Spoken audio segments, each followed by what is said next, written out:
Hello, my name's Kevin. This is Dirty 20 Gaming, and this week I'm going to talk about what to do when the party breaks your adventure. I've done it, and it's been done to me more times than I care to remember. You set the scene, and you're grinning because it's beautiful. And then a player utters a simple sentence, and your whole world shatters.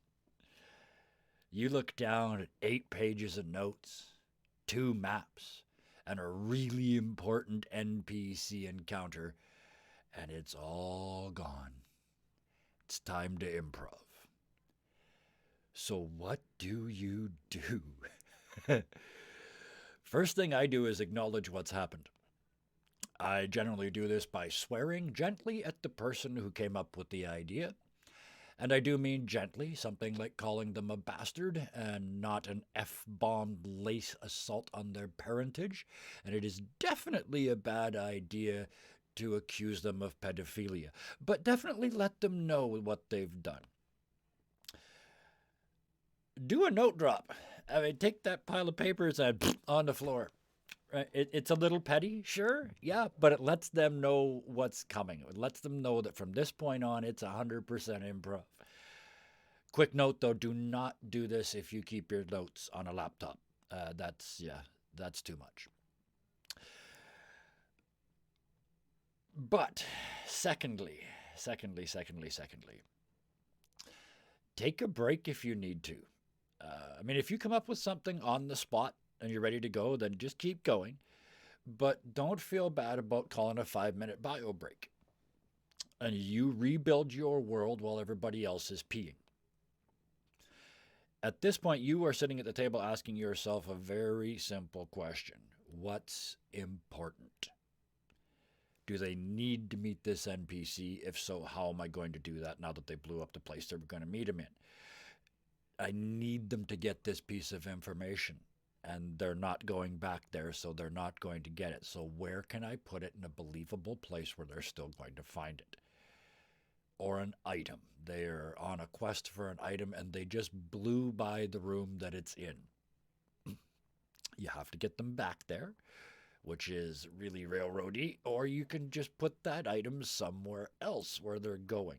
Either way, if it takes you 5 minutes to do this, take 5 minutes, put your world back together, bring them back to the table, and off you go after some more gentle swearing.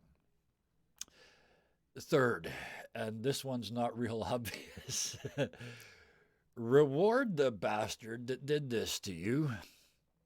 You have to. This sounds weird, but these moments are what roleplay is all about. These incredibly creative solutions. You cannot punish someone for doing that. In fact, it has to be exactly the opposite. Some of these things are self rewarding. If they figure out how to get the treasure out of a dungeon without fighting the monster, that's self rewarding. Done. You have nothing else that you need to do except throw away all that careful work that you put into that monster. If that's not what happened, then it's up to you to benefit that player or those characters or that party for what they did. So give them a powerful NPC who tells them things they wouldn't otherwise have known. Have somebody give them a pardon on a crime that they've committed so that they can finally go back to that other town that they've been supposed to have been at since level 3 but didn't because they fought the mayor's son in the bar at level 2 and had to run away. If nothing else, if you can think of nothing else to give them inspiration, give them that reroll, or give them a new contact in town, or benefit them financially. They find a bag of gold, or their reputation is improved. That's a subtle one that doesn't show any immediate payoffs, but over time, just when they think they're in trouble, their reputation saves them. The next one here is to rebuild. Usually, this can wait until after the session. You slap something together to get you through the rest of that session, and then you go home and you rebuild.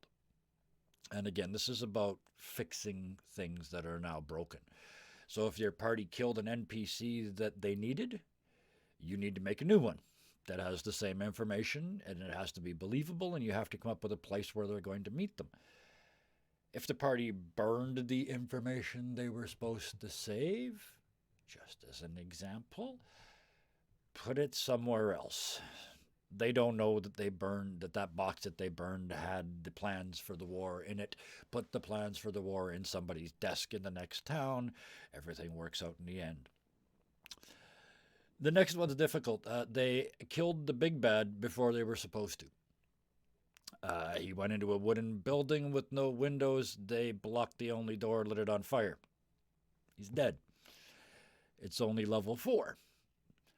Oh, crap. So one of his lieutenants takes over. An even more vicious bastard who was just waiting his turn steps in, and you have to change the tokens, or a miniature. But other than that, you're ready to go. The story stays the same. You fixed it. Another thing I'd like to do is,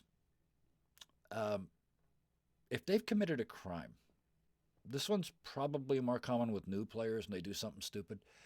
They get in a bar fight. The bar fight gets broken up by the city guard. They kill a city guard and have to run away. They're now wanted for murder. You need them to get back into that town. So you have a previous NPC from earlier in the campaign that they've earned the trust of. Hopefully there's at least one. That NPC calls in a favor with the local guard and lets the party go free.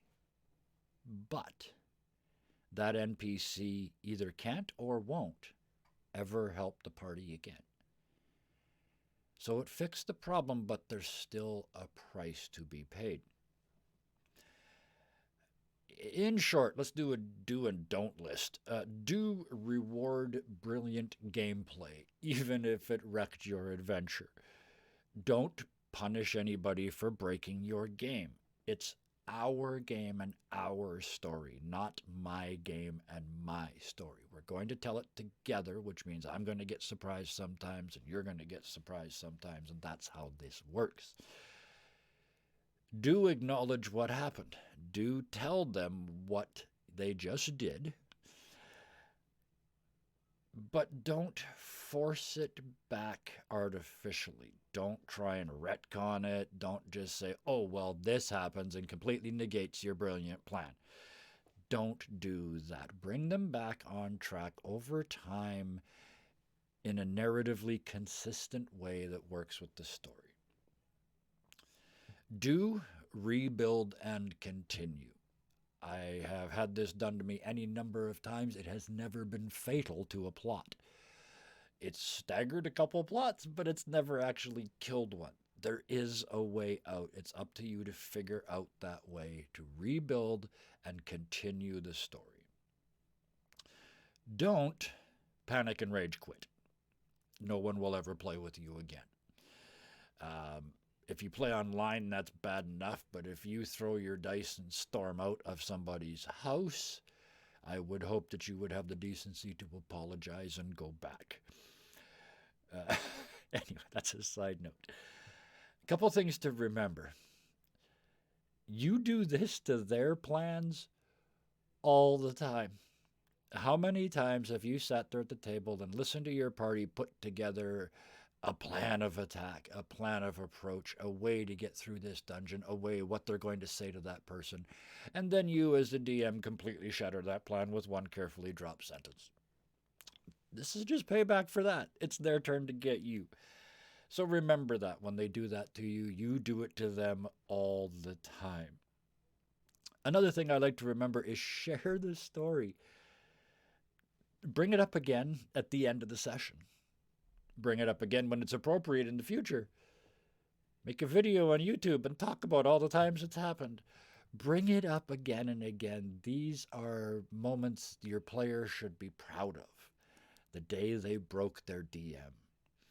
And if they respect you and think you're a good DM and they broke you, that can be a real high point for them. Don't take that away. Give it to them. Remind them that they did it. It's our story, our world, and that day you punched me in the stomach. And we laughed and we moved on and told a great story. So share that story. And I want to close on one final note, one sort of filter to view all this through. If your players do this to you, be happy and be proud, because it means you have brilliant players. They're engaged in the game and they're creative enough to blow the doors off your fictional reality. You're a lucky GM. So water these people and make sure they get lots of sun and watch them grow into something even more amazing that will wreck even more of your carefully wrought plans even more often. And I can think of no better way to improve a gaming session than that. So thank you for listening, and as always, until next time, game creatively. Bye.